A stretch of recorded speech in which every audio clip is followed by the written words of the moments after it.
kang dawuh kahimarisu in asba tahu romahan nasa wa inja anahako. Itu nafsu. Utawi nafsu iku kahimarisu seperti keledai yang jelek. In asba tahu lamun ngasih makan ngenyangaken sapa sira ing himar romaha mongko nyipak sapa apa himar annasa ing orang-orang wa injaan lan lamun wa injaa lan lamun lapar apa himar nahako mongko melengking apa himar atau meringkik apa himar dan suaranya ndak enak. Itu nafsu. Di awal fasal seperti sudah kita mendapat ilmu dari Syekhona Imam Ghazali bahwa dunia ini adalah daerah bencana, musibah, tantangan, godaan dan ujian. Kemudian yang menjadi penyebab kita tidak memanfaatkan kehidupan di dunia ini untuk beribadah kepada Allah, yang kemudian nasibnya kita menjadi penghuni neraka, itu ada 4. Yaitu pertama apa? Dunia, harta benda, materi. Yang kedua, makhluk, godaan, ujian, tantangan datang dari sesama, mau laki maupun perempuan. Yang ketiga, setan. Ini musuh yang dia melihat kita tapi kita tidak melihat dia, setan. Yang keempat, nafsu.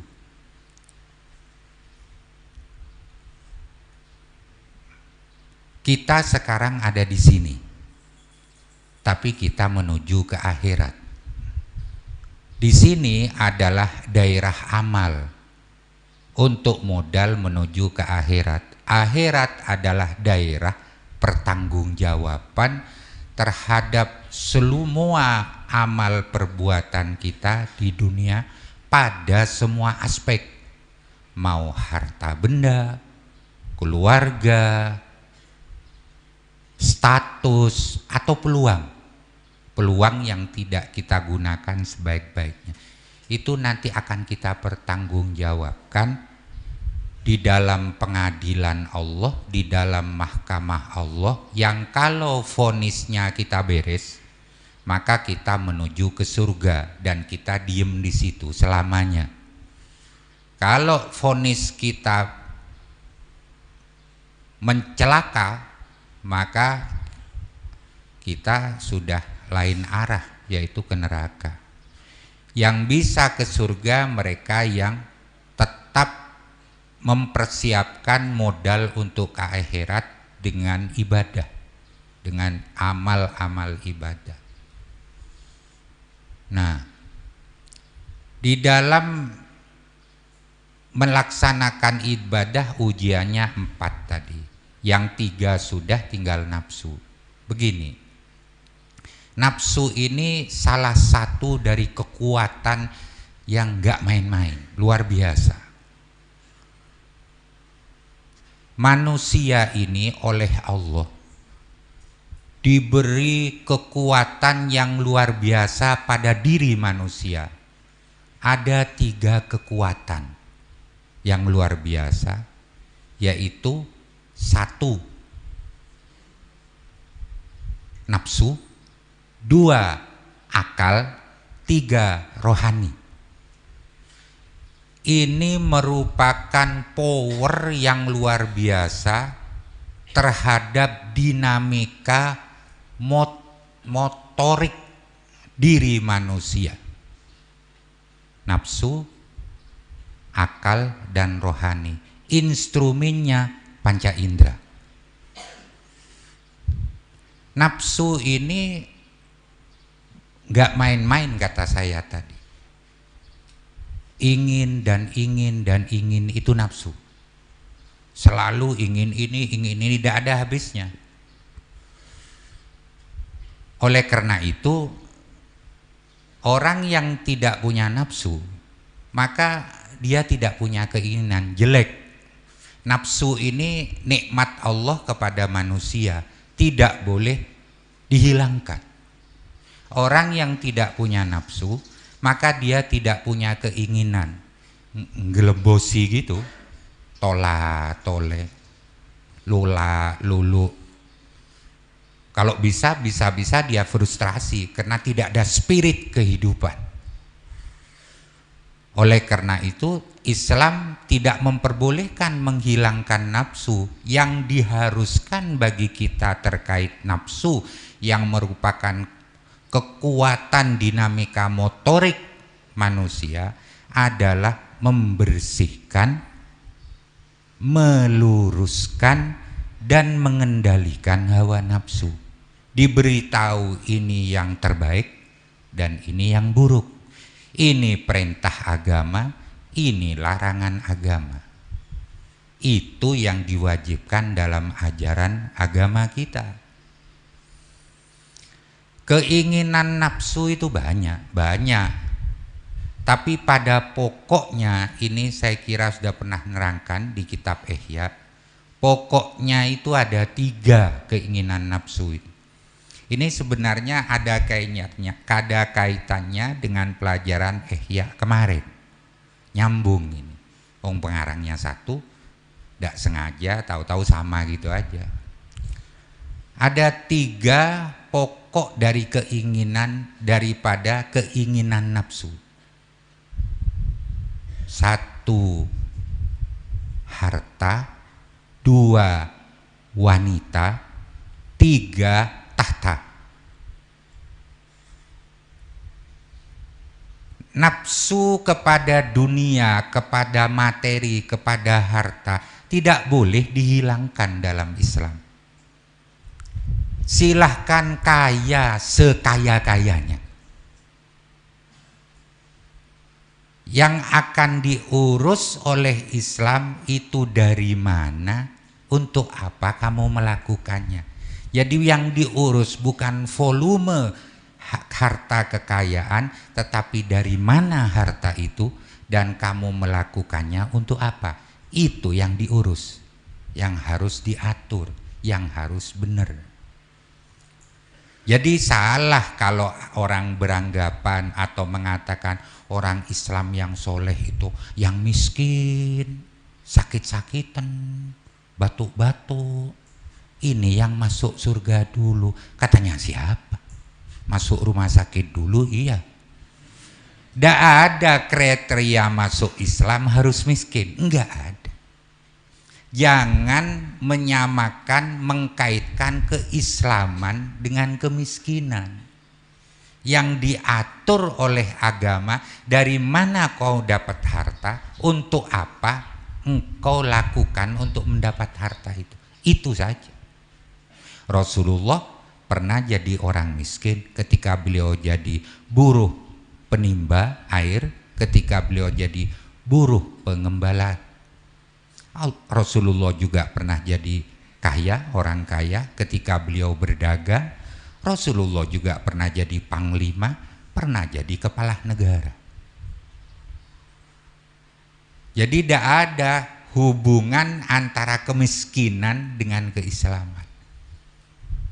Silahkan kalian bekerja mencari harta, tapi dengan cara yang benar. Ketika harta didapat, gunakan sesuai dengan ajaran agama. Kalau ada kewajiban zakat, ya dizakati. Itu yang diatur oleh agama.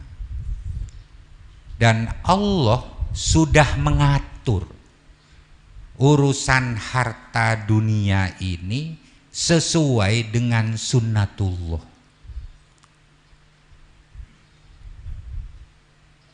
Walaupun isi bumi ini dikuras rezekinya oleh semua generasi sampai kiamat, tidak akan habis. Tidak akan habis. Contoh, kita namen padi dimakan setiap hari oleh manusia seluruh dunia. Apa habis padi? Enggak. Dipanen tumbuh lagi, dipanen tumbuh lagi. Jagung juga gitu, sapi dah. Kan binatang yang paling banyak dimakan itu kalau ndak sapi, kambing, ayam, ya ndak? Sapi, masa tikus. Tapi kan sapi, kambing, ayam ndak kekurangan populasi. Sebaliknya kucing yang tidak pernah dimakan itu jauh lebih sedikit jumlahnya dari sapi yang dimakan tiap hari. Paham ya? Semua kita butuh air, semua manusia butuh air, dan air diambil, diserap setiap saat untuk konsumsi minuman. Begitu diambil, keluar lagi, diambil, keluar lagi, dan itu di mana-mana dengan cara-cara sesuai dengan tempat. Yang jelas ini memang dibuat rezeki untuk manusia oleh Allah. Tambang juga gitu, tambang emas, tambang perak, tambang semuanya ada, tambang minyak, diambil, disedot, keluar lagi, diambil, disedot, keluar lagi. Wa ma min dabatin illa 'alallahi rizquha. Sudah ada jaminan segala makhluk yang bergerak sudah diatur rezekinya oleh Allah. Jadi jangan khawatir kalau semua orang ini jadi kaya semua, terus kandungan bumi, rezekinya bumi habis. Tidak akan. Karena itu memang sudah diatur menjadi skenario Allah, menjadi sunnatullah. Nah, nafsu untuk mendapatkan harta ini oleh Islam tidak boleh dipotong, tidak boleh dihilangkan. Yang diatur bukan volume harta atau kekayaan, tapi untuk apa harta itu dan kamu lakukan untuk apa. Ini yang diatur oleh agama. Itu yang pertama, nafsu harta. Yang kedua, nafsu wanita. Zuyyina linnasi hubbus syahawat minan nisa, dan seterusnya. Jadi interaksi antara pria dan wanita ini adalah merupakan hiasan dan keindahan kehidupan. Tanpa ada itu sepi dunia ini. Misalnya laki kumpul, laki toh, perempuan toh asalnya nikah terus tidak boleh nikah. Oh sumpek sudah, tidak karuan pikirannya, bisa karaten semua itu sudah. Ya, nah, ini tidak boleh dipotong. Nafsu kepada wanita ini tidak boleh dipotong. Yang diatur oleh agama adalah caranya merealisasikan nafsu itu dengan apa? Dengan nikah. Tidak pernah nikah terus tidak boleh nikah, tidak ada di dalam Islam. Cuman caranya nikah bagaimana, kalau sudah nikah kemudian istrinya hamil bagaimana, kalau sudah punya anak bagaimana, itu yang diatur oleh agama. Kalau nafsu wanita dipotong,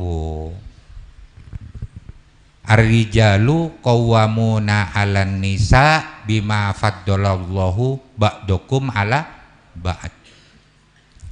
Di sini jelas Allah menekankan bukan masalah rendah tingginya, sudah saya sampaikan kemarin. Tetapi masing-masing wanita dan pria itu masing-masing punya kelebihan dan penonjolan masing-masing. Pria punya kelebihan gagah dan kuat, Wanita punya kelebihan lembut dan indah. Pria punya kelebihan gagah dan kuat. Wanita punya tonjolan lembut dan indah. Ya, masing-masing ada kelebihan dan ada penonjolannya, tempatnya yang tidak sama. Paham ya? Tempatnya yang tidak sama. Apa kelebihan wanita? Kelebihan wanita ya kelembutan dan keindahannya itu. Kelebihan pria itu apa? Kekuatan gagah dan gagahnya. Pria cepat mengambil keputusan, perempuan lebih teliti. Masing-masing ada kelebihan dan tonjolan-tonjolan. Kelebihan wanita indah dan kelembutannya. Kalau wanita tidak lembut, pas seperti petinju gitu, tukang gulat, kelenger suaminya. Kok wanita tukang becak gitu, semaput dah suaminya. Jadi bagaimana? Baru akhirnya Allah menekankan pada akhirnya ar-rijalu qawwamuna 'alan nisa tadi. Nah, qawwamuna ini kalau bahasa Indonesianya qaimun itu tegak. Kalau qawwamuna menegakkan. Jadi pria menegakkan hak-hak wanita. Pria menegakkan hak-hak wanita. Jangan menuntut hak taatnya wanita dulu sebelum haknya didapat. Ini harus seiring sejalan. Itu menurut Islam. Tidak ada dalam Islam kok merendahkan wanita, itu tidak ada. Ma akroman nisa'a illa laimun illa karimun wa ma ahanahunna illa laimun. Tidaklah menghinakan wanita seorang lelaki kecuali lelaki itu adalah lelaki yang hina, dan tidak akan memuliakan kaum wanita lelaki kecuali lelaki itu lelaki yang mulia. Itu sabda syair ulama salaf. Jadi dalam Islam tidak ada merendahkan wanita itu. Cuman penanggung jawab menjaga hak wanita itu adalah sesuai dengan ketentuan Allah, tanggung jawab suami. Tanggung jawab suami. Kemudian yang ketiga apa? Nafsu harta. Dalam Islam tidak ada larangan tidak ada larangan berupaya untuk mendapatkan kedudukan, jabatan, nggak ada. Silahkan Anda mencari jabatan, tapi jangan jual martabat. Jangan demi jabatan, jangan demi pangkat lalu ditukar dengan martabat. Silahkan Anda mencari status yang tinggi untuk martabat, tapi jangan karena status yang tinggi kemudian Anda menjual ideologi. Kalau itu Anda lakukan, berarti Anda telah menjual tujuan ditukar dengan kebutuhan. Dan itu salah. Saya ingat ceritanya Hadratus Syekh almarhum Kiai Hasyim Muzadi, punya temen namanya siapa? Ahmad atau Ikhwan. Dia punya motor sudah kuno, mereknya Sundap. Saking kunonya ini, digas tuh malah tidak banter, malah diem. Waktu itu baru-barunya ada aturan lalu lintas wajib helm. Dia naik motor kunonya, jalan ke kota, tepat area wajib helm, tidak pakai helm. Lalu disetop oleh polisi, ditilang. Pak, masa mau ditilang Pak? Wong motor saya ini Sundap Pak, kuno Pak, digas juga tidak banter-banter. Masih lebih banter sepeda engkol Pak. Tidak peduli katanya polisi. Pokoknya awakmu gowo sepeda motor nganggo mesin, gak nganggo helm, tilang. Akhirnya Ahmad ini pulang, dijuallah sepeda motornya untuk beli helm. Dipakai helmnya, langsung jalan kaki depan polisi, tangkepen saya sekali. Katanya polisi, anget batu ewong.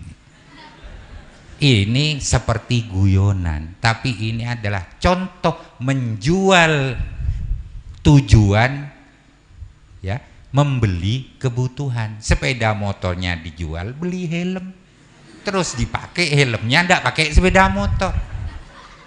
Sama dengan tadi, silakan Anda nyari jabatan setinggi-tingginya, asal kalian benar cara mendapatkan jabatan tersebut, dan ketika kalian mendapat jabatan itu harus penuhi 4 syarat. Yang pertama harus sidik, yang kedua amanah, yang ketiga tabligh, yang keempat baru adil. Itu yang ditekankan dan diarahkan dan diajarkan oleh agamanya Allah. Agama kita yaitu agama Islam. Sidik artinya jujur. Amanah artinya, amanah ini kepercayaan yang diterima, kemudian kepercayaan itu dijaga dan manfaatnya dikembalikan kepada yang memberikan amanah, yang memberikan kepercayaan. Representasi amanah itu. Misalnya ada orang nyalon jadi DPR. Jadi DPR, berarti ini kan amanah dari rakyat. Ketika amanah dari rakyat itu didapat, maka laksanakan amanah dari rakyat itu yang manfaatnya dikembalikan kepada rakyat. Itu baru amanah. Yang ketiga adalah tabligh. Tabligh ini ya sosialisasi. Ada program-program pemerintah disosialisasikan ke bawah supaya dimanfaatkan, diambil manfaatnya oleh yang dipimpin, yang memberikan amanah. Itu tabligh. Sebenarnya kalau tabligh itu sudah berjalan di Indonesia, itu sudah berjalan, terutama waktu pilkada. Waktu pilihan langsung pasang spanduk, pilihlah saya anggota DPR partai ini yang amanah, jujur, sederhana, dapat dipercaya. Katanya siapa? Ya katanya spanduk itu. Setelah jadi tidak tahu beneran gitu apa enggak. Kemudian yang keempat adalah adil. Adil artinya ya adil, bijaksana. Adil itu artinya dia itu tidak ke kanan ke kiri, tapi jalan lurus secara objektif demi untuk kemanfaatan yang mempercayai dia. Ini yang diurus oleh Islam. Masalah kalian mau nyari jabatan setinggi-tingginya, silahkan. Ini bagian dari nafsu tadi. Tanpa ada nafsu tidak ada semangat untuk ini. Oleh karena itu dalam Islam nafsu tidak boleh dihilangkan. Demikian juga dengan kewanita tadi. Tidak boleh, tadinya boleh nikah terus tidak boleh nikah. Tidak ada dalam Islam. Jadi gimana? Nafsu yang diperintahkan oleh agama kita adalah dibersihkan, diluruskan, dan dikendalikan, diberitahu mana yang terbaik, mana yang baik, mana yang tidak baik menurut syariat yang dibawa oleh baginda Rasulullah Muhammad sallallahu alaihi wasallam. Walakot sodakolan sungguh-sungguh bener sopo ba'dus solihin sebagian ulama-ulama soleh hai sukola Bahkan gini ya, seorang pejabat yang adil nih lebih utama daripada seorang ulama yang alim. Kenapa? Karena kalau ulama, kalau kiai itu kan cuman dalil, ngasih tahu, tapi kan ndak semuanya bisa melakukan sendiri, cuman memberi arahan, memberitahu, mendalili.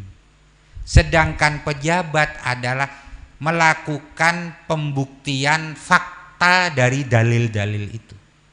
Itu seorang pemimpin harus begitu. Makanya tidak perlu kalau pemimpin kebanyakan dalil itu tidak perlu. Yang penting kerja, gitu loh ya. Paham? Tidak heran kalau dikatakan pemimpin yang adil lebih utama dari seorang ulama yang berilmu. Walakot sodako ba'dus solihin haitsu qala sapa ba'dus solihin inna min rodaati hadhihin nafsi iku setengah saking keburukannya iki nafsu wajah lihalan gendenge nafsu iku bihaisu idza hammat sekirane ing dalem nalikane ingin atau nejo apa nafsu bimaksiatin kelawan maksiat awim ba'asat utawa tangi atau semangat apa nafsu li syahwatin maring syahwat fasannaitaha mongko nuli memalingkan ngengoaken sapa sira ing nafsu membelokkan ndak mengikuti keinginan syahwat nafsu au tasyaffa'ta utawa amrih pitulung sapa sira ilaiha maring nafsu billahi subhanah kelawan Allah subhanah summa bi rasulihi nuli kelawan rasulnya Allah alaihi salam wa bi jami'i ambiyaihi dan kelawan minta tolong dengan semua para nabi-nabi Allah wa bi kitabihi lan kitab sucinya Allah wa bi jami'is salafi lan kelawan semuanya ulama-ulama salaf as-solihi kang soleh min ibadihi saking hamba-hamba Allah wa tu'arridulan menampakkan sapa sira alaiha ing ngatasi nafsu al mauta ing kematian wal qabra lan ing kuburan wal kiamata lan ing kiamat wal jannata dan surga wan naro dan neraka iku latu timongko bukan iku ya khobarnya sudah tadi latu timongko tidak akan memberikan sopo nafsu opo nafsu al ingkiada ing kepatuhan wala tatruku dan tidak akan meninggalkan opo nafsu asyahwata ing sahwatnya summa inistakbal taha kemudian jika menghadap sopo siro in nafsu biman irogifin dengan mencegah sepotong roti taskunu mongko anteng opo nafsu watat rukulan meninggalkan opo nafsu syahwataha ing syahwatnya nafsu litak lama supaya weruh sapa sira kisata dijelaskan oleh Imam Ghazali tadi bahwa nafsu itu susah ditundukkan. Kalau kalian tidak bisa mengendalikan nafsu kemudian kalian kalahkan oleh nafsu karena tidak membersihkan, mensucikan, meluruskan, kemudian mengontrol, udah keterlanjuran sehingga berkarat itu nafsu, maka gimana? Walaupun kamu itu tawassul dah ke Rasulullah, para nabi semuanya, bahkan semua ulama salaf, bahkan diperlihatkan kematian, diperlihatkan kuburan, surga dan neraka, jangan harap nafsu itu patuh kalau udah nggak lepas dari kendali.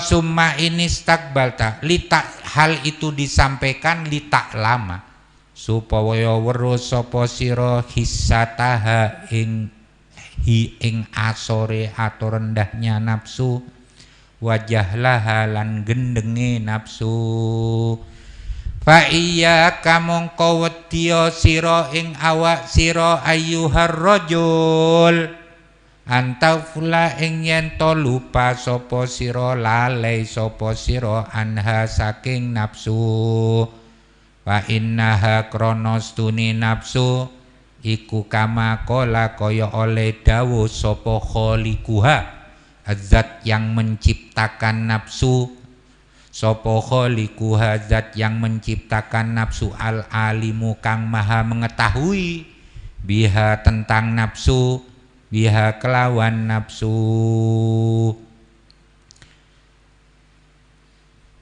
dawuh pripun bagaimana sabda Allah yang maha pencipta innan nafsa ing dawuh innan nafsa ini jadi maf'ulnya lafat kola tadi kama kola kholiquha waksir fil ibtida au halat mahal gitu itu sih.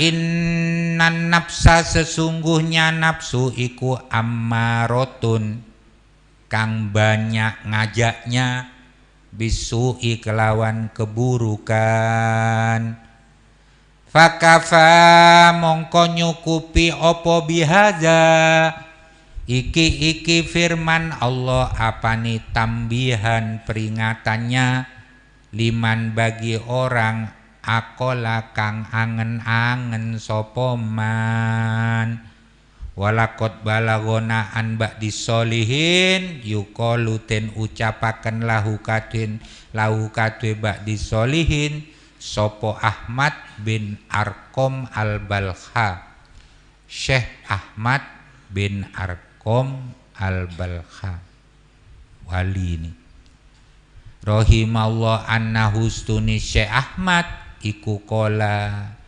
nazaatni pernah menentang ing ingsun melawan ing ingsun apa nafsu ingsun bil khuruji kelawan keluar ilal ghaswi untuk berperang menegakkan agama Allah fakultu mongko berkata ingsun subhanallah ing perkataan subhanallah innallaha sesungguhnya Allah iku yakulu bersabda sapa Allah bersabda innan nafsa la ammaratum bisu wa hadhihi utawi iki nafsu iku tak muruni perintah opo nafsuni ing ingsun bil khairi kelawan kebaikan layakunu ora ono inna hadza daya la ammaratu wa hadhihi nafsu iku tak muruni bil khairi layakunu ora ono opo hadza iki khair iku abadan abadi ora ono iku abadan abadi. Syekh Ahmad ini kan mau berperang menegakkan agama Allah dengan orang-orang kafir. Semangatnya luar biasa. Ini kan nafsu, keinginan. Kemudian dia berpikir dalam hatinya, atau kalian nih, kalian punya semangat mau ngaji, punya semangat mau sekolah, dari rumah pingin cepet ke genggong, ndak betah di rumah, atau dimarahi terus sama ayah ibunya karena nakal, pingin pulang ke sini atau disuruh pulang ke sini. Kemudian kalian punya keinginan, ya udah saya pingin balik, sampai di sini, wah ingin cepet-cepet sekolah, ini kan nafsu, keinginan, ya. Nah, si Syekh Ahmad ini sama, kok saya punya nafsu, punya keinginan, punya spirit untuk berperang. Ini nafsu ini kok dengarin ngajak baik ke saya, tapi saya yakin ini baiknya ndak lama ini, nanti berubah jelek nih, itu maksudnya. Iku abadan awet walakinnaha tetapine nafsu iku istauhasyat dadi gelisah apa nafsu faturidu mongko nuli ngarepaken sapa nafsu liko annas ing ketemu orang-orang litas tarwiha supaya merasa menikmati, merasa enak apa nafsu ilaihim maring nas wayata sama adan supaya yento podo mendengarkan sopo nas sopo annasun nas biha kelawan nafsu fayastakbilu naha mongko nuli ngadep, maksudnya memperhatikan sopo nas ha ing nafsu bit takzim dengan mengagungkan wal birri dan kebaikan wal ikromi dan memuliakan. Iya kan, berubah. Sepertinya saya nih dari rumah kangen sama santri, ingin merasakan nikmatnya berkhidmah ke santri, ngasih ilmu. Ini kan keinginan, kan nafsu ini. Nah ini tidak lama kalau tidak hati-hati, tidak dibersihkan, diluruskan dan dikontrol, bisa meleset dari jalur surga menuju jalur setan dan neraka. Yaitu gimana? Hati kerentek ingin dipuji orang, ingin orang mendengar semua, bukan karena mencari ridho Allah. Habis. Nah justru itu katanya Syekh Ahmad, ini nafsu kok mau, kok bagus dengarin ngajak perang, tapi saya tidak yakin kebaikannya itu lama. Benar, begitu di jalan mau ke perang, kerentek hatinya, pingin kelihatan orang, pingin jadi omongan orang. Itu maksudnya. Makanya saya bilang tadi, nafsu dikontrol, diberitahu mana yang baik, mana yang terbaik, dan mana yang buruk. Itu perintahnya, itu arahan agama, bukan dihilangkan nafsunya. Kalau nafsunya tidak ada, orang itu tidak punya keinginan, tidak punya spirit, ya loyo. Apa-apa loyo, apa-apa loyo. Yang lain tidak loyo, dia loyo sendirian. Lemes, putus asa akhirnya, dan seterusnya. Faturidu liko annas dan seterusnya. Kemudian kerentek lagi supaya orang pada kalau ketemu memuliakan, kemudian mengagungkan, mengelu-elukan. Fakultu mongko berkata ingsun laha maring nafsu, la unziluka, ora bakal manggona, la unziluki, ora bakal manggonaken sapa ingsun ki ing sira nafsu alimrona ing keramaian, wala unzilu laki ala ma'rifatin ing ngatasi kenalan. Fa'ajabat, setelah nafsu diperbaiki, enggak, saya tidak mau gitu, tidak mau nyari popularitas, saya tidak mau yahanu-yahanuan, saya tidak mau riak, diem kamu. Nafsu bilang, nafsunya nurut, digitukan nurut. Apa itu sudah nyerah? Belum. Fa'ajabat mongko merespon opo nafsu, nyembadani opo nafsu.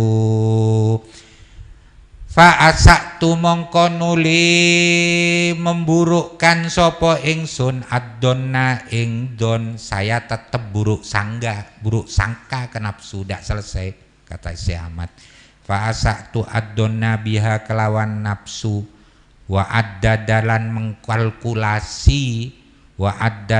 mengkalkulasi sopo Syekh Ahmad asya'a ing piro-piro sesuatu mimma dari sesuatu arodaha kang menghendaki sopo Syekh Ahmad ing asya.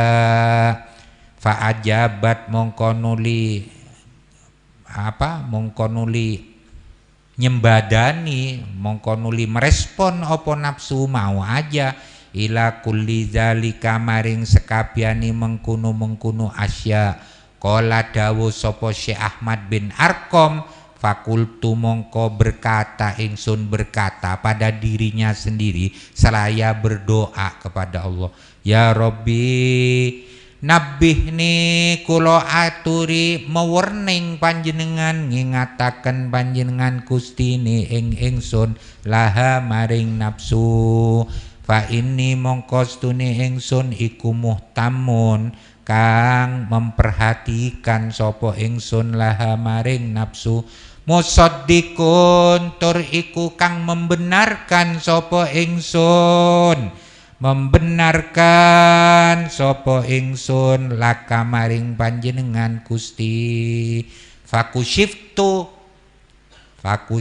mongko nuli dibuka sapa ingsun biha tentang nafsu ka'annaha koyok-koyok setuhuni nafsu iku takulu berkata opo nafsu ya Ahmad he Syekh Ahmad anta utawi sira iku taktuluni membunuh sironi ing ingsun kula yaumin setiap hari biman ika kelawan oleh mencegah panjenengan iya ya ing ingsun min syahwatin saking piro-piro keinginan marotin kelawan piro-piro ambalan marotin kelawan piro-piro ambalan mana dah ya marotin wabi mukhalafati kelawan oleh nelayani siro nulayani siro Syekh Ahmad katanya nafsunya wala yash'uru lan tidak merasa bihi kelawan kotlu sopo ahadun seseorang fa in qatalta mongko lamun mateni panjenengan qataltu mongko bakal mateni ingsun kotlatan kelawan pembunuhan wahidatan kang sepisan fana jautu mongko bisa selamat ingsun nafsu ini minka saking sira si Ahmad wayata sama ulan menjadi pada mendengar atau saling mendengar sopo annasu masyarakat fayaquluna mongko nuli padha ngomong sopo nas ustushida mati syahid dibunuh syahid sopo Ahmad si Ahmad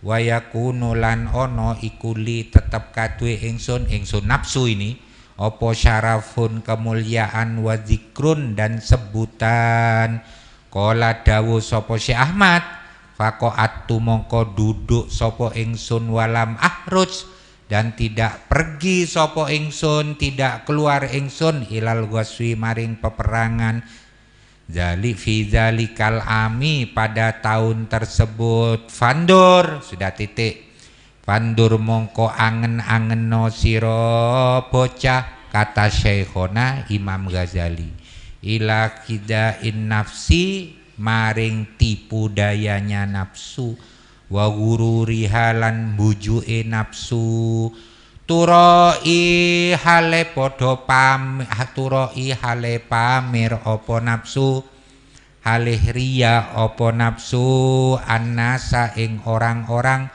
ba'dal mauti setelah mati bi amalin ria kelawan amal lam yakun kang ora ono opo amal iku ba'du sause maut. Coba kata Imam gue lihat tuh gimana dialog Syekh Ahmad dengan nafsunya, dan ini memang urusan ilmu mukasyafah. Kalau ilmu dohir nggak nyambung ke situ, nggak bisa seperti itu.